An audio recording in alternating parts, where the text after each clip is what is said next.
Magandang gabi, Philippine Air Force. Alamin natin ang magiging lagay at taya ng panahon ngayong gabi ng linggo at para sa mga susunod na araw. Para sa ating synoptic situation, patuloy pa rin ang pag-iral ng easterlies o yung mainit na hangin na nagmumula sa karagatang Pasipiko na makakaapekto pa rin sa buong bansa. Sa ngayon, wala pa rin tayong namomonitor na low pressure area o sama ng panahon na maaaring makaapekto sa loob ng ating Philippine Area of Responsibility.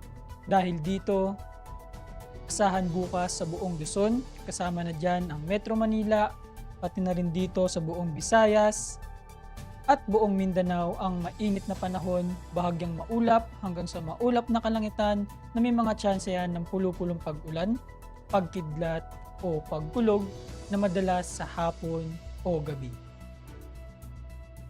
Para sa magiging lagay at taya ng panahon sa loob ng 3 araw, simula Martes hanggang Huwebes sa Metro Manila, Cavite, Lipa City, Angeles, Puerto Princesa, Kalayaan Island,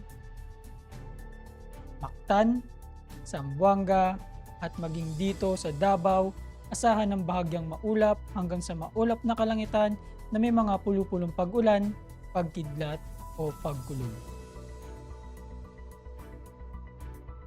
Lulubog ang araw ng 18:07 at sisikat bukas ng umaga ng 05:58.